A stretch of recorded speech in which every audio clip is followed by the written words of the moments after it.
Hey guys, Jam here, and in today's video I'm going to show you how to make this Primaris Space Wolves Smash Captain. Now obviously Primaris don't have jetpack Smash Captains, but I'm just going to use the Primaris body and going to use him as a normal kind of Wolf Lord or whatever you want to use it for. And also this is the first kind of like prototype episode of my new community army project where I'm going to be letting you guys vote on what Marines I Kitbash up and kind of induct into my Death Watch army. So obviously this guy's going to have a Death Watch shoulder pad, but for you guys, you just take that shoulder pad off and swap it around with the one I've got on the other side. And I'm starting with the Space Wolf because I haven't put a poll out or anything like that yet for you guys to vote. But I wanted one of my own custom Space Wolf guys kind of leading the pack in this new Death Watch army. So I thought I'd start off with my own guy, and then next week or the week after I'll start off with what you guys are voting for. But anyway, let's get straight into all the bits you're going to need.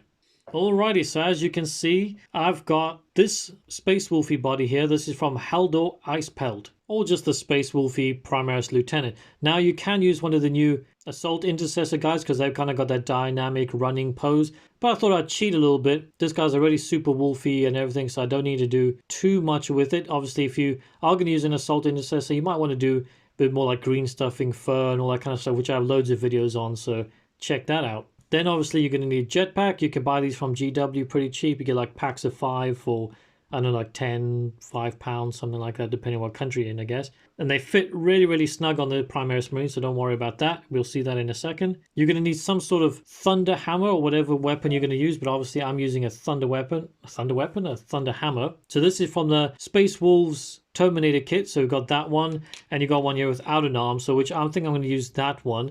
Because if you do use this one, or one with an arm attached, you're going to have to shave this kind of shoulder pad down because it's a bit thick. And because I'm going to use that one without an arms, then obviously I'm going to need some arms to attach it to. So most of these are from the Intercessor kit, the normal one. This is just like a hold-up kind of hand. That's going to be for my Storm Shield that I'm going to be showing in a second. So I've got that arm. Then you can use this hand for the Thunder Hammer if you want. You just cut the hand off. But I've also got this one from the Primaris Space Wolves upgrade kit, and I kind of like the angle of it more, so I'm going to cut that off and I'm going to stick the hammer on there, and we're going to kind of work that out. And like I said, you're going to need some sort of Space Wolfy shoulder pads, or if you just want to use transfer sheets. This is also from the old Space Wolves upgrade kit, but it doesn't really matter, you can use whatever you want. And I'm going Death Watch with my guy, so I'm going to need one of these. You're obviously going to need some sort of Space Wolfy head. Now you can use whatever one's from the Grey Hunters kits or whatever you want. But this is the one I green stuffed up myself in one of my last videos, where I kind of showed you guys how to make green stuff beards and hair. So check that video out if you want to see how I did this guy. I'm not going to show it in this video because I've already done it obviously, and I think this is a perfect head for this. Then because I'm going Death Watch with mine, sorry guys for dropping this. Death Watch tend to have like little baggy strap things and grenades attached to their chest. So I've got one little bag here. You can get these kind of things from the Reavers kit. They got loads in there. I don't think this is from the Reavers kit. I can't remember where I got this one, but yeah, check the Reavers kit. They got loads of these. And lastly, like I said, you're going to need some sort of Storm Shield. Now, because I'm going Death Watch, I probably should use the Death Watch shield, but I kind of feel like Space Wolves wouldn't go full into the Inquisition kind of thing. They're very independent, so I'm going for a Storm Shield with mine. You can use whatever shield you want. So anyway, enough jibber jabbering. Let's get on to actually getting this thing put together. And I almost completely forgot. Obviously, you're going to need glue. I'm using GW's plastic glue, but you can use whatever you want. Super glue. I hate super glue, but you can if you want. Tweezers for the fiddly bits. Clippers, obviously, it's like, you know, it's your bread and butter for conversion work. And also your hobby knife. That's all you're going to need. So let's get on it. Well, unless you're green stuffing stuff, then you'll need that, but that's another video. Okay, first thing I'm going to be doing for this one is cutting these little pegs off, because I'm not using the weapons he's got in his little kit or anything like that. So with these pegs, they're just going to get in the way. Obviously, if you're going to use the weapons he has, then keep that on there if you want. But this is pretty simple. All you got to do is your hobby knife. Just be careful not to slice your fingers apart. Just gently, just kind of snip away at that. And yeah, just keep on doing that until it's nice and flush. And Bob's your uncle, really. Then normally what I do is I just flip the blade around and just kind of drag it along there. That kind of gets the last little bit off there. Sorry if that scraping hurts your ears. And as you can see, takes not even a minute and it's nice and smooth. So I'm going to do the same thing for the other side and get back to you guys. And there we go. He's looking silky smooth there. And one thing I forgot to mention at the beginning of the video, and I mentioned them pretty much in all my kit bashing videos, is get some blue stuff, or not blue stuff, what am I talking about? Blue tack, sorry. Dry fit all your pieces before you do it to make sure the pose and everything looks cool.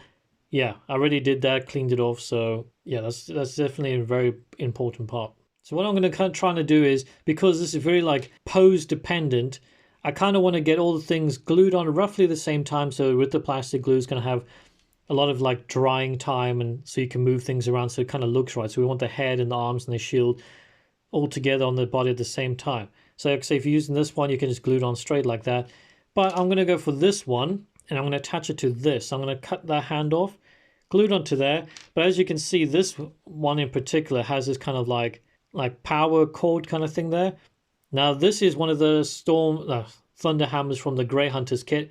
I'm just going to cut this part off and kind of get that to fit into the arm, but I'll do that once everything's kind of done, and we'll figure that out. That's kind of just, you find what you can, just kind of get that to fit if you are using that weapon. So first up, slice and dice this thing. Obviously I don't want to destroy it because I might use this in the future. So try and get it right on the wrist there, like that, if you guys can see, not focusing. Yeah, just slice it there, just push down gently, try and get a nice flat smooth cut. And there you go. Now we're just going to smooth that out a little bit, make sure it's nice and flush, and then we're done with that really. One thing, if you're always worried about like the connection joint, if it's going to be too weak, you can actually score the plastic. And by what I mean by that is just little cuts inside the plastic like that. You can go both ways. Don't go too deep. You don't want the plastic coming up or anything like that. That just, if you do that on both joints and glue them together, the plastic gets deeper in there and it kind of has a stronger grip. Now, obviously, I don't need to do anything with this. I'm just going to clean it up, maybe score it a little bit, clean up the mold lines. And yeah, like I said, I'm not going to glue this on now. What I might do is, like, once this arm is slightly tacky on the body, then I'll glue this on, because then we can kind of move around the position a bit as well. Next up, we've got the shield arm. Now, this guy's going to be holding the shield. So what I'm going to do is, obviously, if you've got a shield without a hand attached to it, this will actually be pretty perfect. You can glue it straight on there. But the shield I have has a hand, so I'm going to do the same thing I did with the chainsaw, snip it off there, and easy peasy. And with the shield I'm using, oh, I forgot to clean the blue tack off this one, but it's kind of got this like ridgy part here where it would have fit into the Terminator arm. So I'm just going to flatten that out as well, smooth it out. And to be perfectly honest, I don't know if this arm/hand kind of thing is going to be the best fit. It was kind of difficult finding a arm on that side that would work. But yeah, sorry guys, I really need to get an auto-focusing camera at some point in my life. And let me just clean this up. Yeah, and like I said, I'm just going to kind of drag this down here, make that flat. Try to be gentle not to slice the power cords.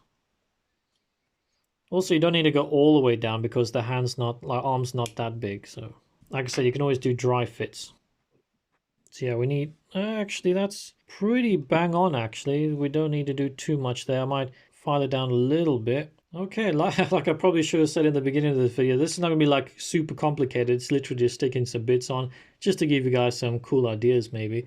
And I'm pretty much at the point where I can start gluing everything together, to be perfectly honest. I'm just going to make sure I clean up all my mold lines, and we're going to start positioning this thing. Alright, so I think I'm going to start with the arms because that's the most important thing for the position of the model and everything. And the next thing I will do is I'll put the jump pack on. And by the way, you don't need to do anything for that. It fits pretty nicely even with the peg there. And reason why I'm going to do that one next is because these shoulder pads have like these big rims. I mean, depends. If it doesn't really fit, I might not use this one, but I'm going to try and see if I can get that rim to kind of fit in underneath that jetpack as well. I did a dry fit, but obviously it wasn't 100% with everything. So let's get the arms glued on, see if the jetpack and the pads are going to work well or not. Okay, next up is the shield. So you want to do this all relatively quick-ish. Yeah, it's going to be difficult trying to get the shield on here when this is not dry. Like I say, because you want to try and get the positions in the right kind of place, else it's going to look a bit funny. This is normally why I do the weapons first, because they don't really like to attach themselves afterwards, because it's a bit heavy now. I'm going to give that one a second just to dry a bit, because that shield's a bit too heavy there. Let's try get the hammer on first this time, maybe give that the drying time. So we kind of know the position that this is going to be in. Yeah, I think that looks pretty good. Okay. See, I was worried about this armor. It doesn't look quite right, but let's see. Yeah, I'm not liking that 100%. I think I need to rotate the arms slightly. Maybe turn the shield a bit. I don't know. I was going to say, what do you guys think? But this is not a live thing. I don't think it's too bad. I need to leave some space there for the arm pad and stuff. Okay, while I'm not too 100% sure on the shield angle and stuff, it seems a little bit weird. So what I will do is maybe put the head on next, because the head's obviously got to be in the right angle for it and stuff. So I'm going to try and get the head lining up with the same direction as this foot here. If that makes any sense, because obviously that's the way he's going to be running. Get him up a little bit. Seems about right there. Sorry, I know this is not 100% focused in. I think that's looking okay. It's kind of running along like that. Yeah, not too bad. So let's try get the hammer on there without moving all this stuff around. That's a bit too much glue as usual. Okay, let's maybe rotate it a little bit. Oh, too much pushing it out. Yeah, not too bad there. I think that's pretty good kind of thing. I mean, we maybe could rotate the hammer a little bit inwards.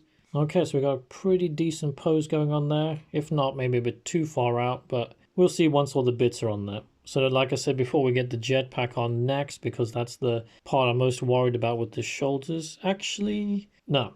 I just realized I'm going to put the shoulders on first, because they got the rims and stuff like that. They might be a bit difficult to push in once the jetpack's actually on there. So that does make a bit more sense.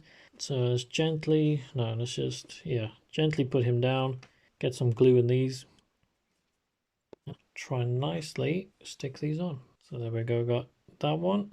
It's looking nice. And this one, make sure we get it in there nicely. There we go. I think he's looking pretty fancy already. I think the shoulder pads are in a decent-ish place. Maybe push, yeah. This one's being a little bit difficult. It's not quite fitting in there. Maybe I should have pushed the arm a little bit up, give it more space to fit in.